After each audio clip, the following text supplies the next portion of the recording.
Professor Marco Aurélio. Renata, vamos começar aqui com a coluna Painel, com uma informação da madrugada. Tivemos uma ofensiva da Ucrânia com drones, a maior até aqui desse conflito entre ucranianos e russos. E esse ataque foi direcionado a Moscou, a capital russa. Começou durante a madrugada, foram muitos drones usados. Para se ter uma ideia, mais de 300 foram abatidos pelas forças aéreas da Rússia.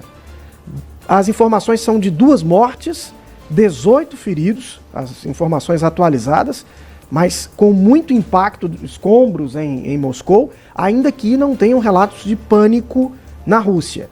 E o detalhe é, hoje nós teríamos o primeiro encontro na Arábia Saudita para a negociação de um acordo de paz entre ucranianos e russos. Professor Marco Aurélio Freire, será que essa negociação prospera depois de um ataque na madrugada? Bom dia.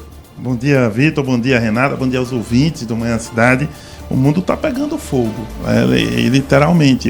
Esse ataque que você relatou agora, pela madrugada, ele é fruto de uma posição que os ucranianos estão passando. Eles estão em desvantagem.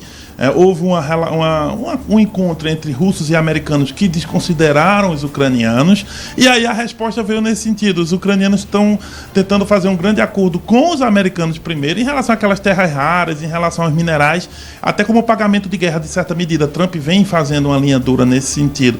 Aí o que ocorre? Com esse ataque, com mais de 337 drones na capital Moscou, isso é muito simbólico, o que você tem é o seguinte: Zelensky tenta se posicionar, entrar numa posição melhor para conseguir a atenção americana e principalmente o respeito russo, porque já se fala, os americanos falam que Zelensky terá que ceder territórios hoje que já estão nas mãos dos russos, e que é tudo que a Ucrânia não quer. Então por isso que ela vai para essa ofensiva, provavelmente com apoio europeu. Os europeus também estão chateados com o Trump, com os americanos em geral.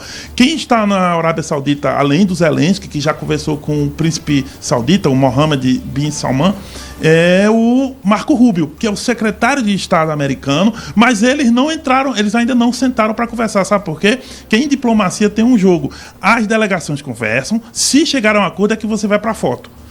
Como eles não chegaram a um acordo, não tem foto ainda entre Zelensky e Marco Rubio. Se a foto sair, acordo batido, ponta virada. Se não sair a foto, a guerra continua no patamar que está. Esse é o jogo. Zelensky tentou se posicionar melhor na mesa, porque ele vinha numa desvantagem enorme, principalmente depois da humilhação que ele sofreu na Casa Branca, em encontro direto com o Trump e o vice do Trump, o J.D. Vance. É por aí que está ocorrendo, mas assim, ao longo do dia, sabendo o que ocorreu, como os russos vão reagir, que a gente tem uma ideia melhor também, porque nesse jogo a gente está falando de americanos e ucranianos, e os russos, precisa combinar com eles. Muito bem. Por falar em Trump, professor, as bolsas de valores caem no mundo inteiro após entrevista do presidente americano sobre a economia. Vamos entender, assim, como é que está o mundo de fato em relação a Trump, hein? Eu acredito no panorama do professor Marco Aurélio Freire. Olha, Renata, há um compasso de espera enorme por causa da guerra comercial. O que a gente tem é que o Trump já tomou realmente medidas, Canadá, México, China, e também medidas sobre produtos como o aço, que nos afetou diretamente, medidas que afetaram a Índia. Há também toda uma questão sobre a Dinamarca, a questão da Groenlândia, Canal do Panamá. Enfim, o homem abriu várias frentes de debate. A Gaza também, porque ele quer tirar todos os palestinos daquela região.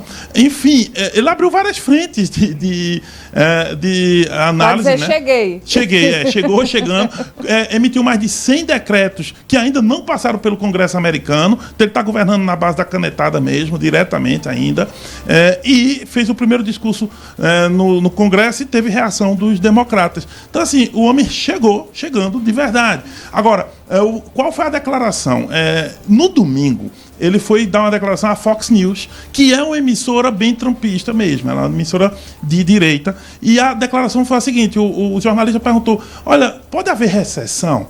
E aí o Trump respondeu da seguinte modo, vou abrir aspas aqui, ele diz assim, abre aspas, eu odeio prever coisas assim. Há um período de transição, porque o que estamos fazendo é muito grande. Estamos trazendo riqueza de volta para a América, isso é uma grande coisa. E sempre há períodos que se levam um pouco de tempo. Leva um pouco de tempo, mas acho que deve ser ótimo para nós. Fecha aspas. Essa fala, explicitamente, todos os mercados financeiros do mundo inteiro entenderam o seguinte: ele não descartou recessão.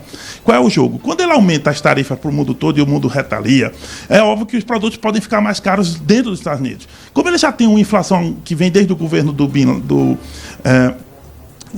Joe Biden, né? O que ocorre ali?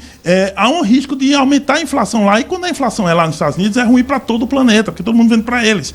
Então, nesse ponto, sem descartar a recessão, dizendo que pode até haver, esse foi o que ficou nas entrelinhas, as bolsas já começaram, né, os empresários, os investidores já começaram a tomar a sua ideia de defesa, ou seja, vende dólar agora, tenta se reposicionar, e aí, nesse momento, eles estão realizando lucros, que é assim que a gente diz na Bolsa de Valores, e aí as bolsas despencam no mundo todo. Isso ocorreu, inclusive, aqui para a Bolsa de Valores de São Paulo, e para o dólar, no nosso caso, aumentou. Ontem também o dólar acabou subindo. E vai continuar assim, porque a incerteza de uma recessão nos Estados Unidos deixa todo mundo apavorado, em certa medida, no mercado financeiro, porque o dólar é o lugar seguro. Quando o dólar começa a ficar com inflação, para onde vamos? Essa é a questão. Professor, vamos falar agora sobre o cenário nacional. Nós tivemos ontem a posse dos ministros, né? O Alexandre Padilha agora como ministro da Saúde e a Gleisi Hoffmann como ministra da Secretaria de Relações Institucionais da Presidência da República, que é a articulação política do governo. Mas chamou a atenção a saída da ministra Nízia Trindade da Saúde, que falou que sofreu ataques misóginos quando estava no comando da saúde lá no governo federal, professor. E ela é uma técnica, né? Ela basicamente foi colocada como um aceno de Lula à comunidade científica depois do governo de Bolsonaro, que teve toda aquela questão sobre negacionismo científico de vacina e tudo mais.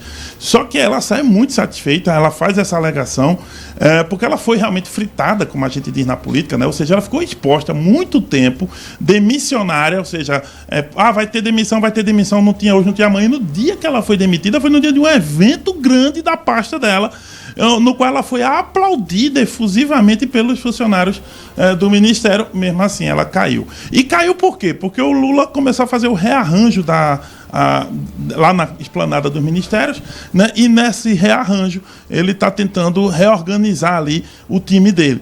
Trouxe o Padilha justamente para a saúde, ele já foi na época de Dilma também, ministro da Saúde, e aí o Padilha sai das relações institucionais e bota a Gleisi.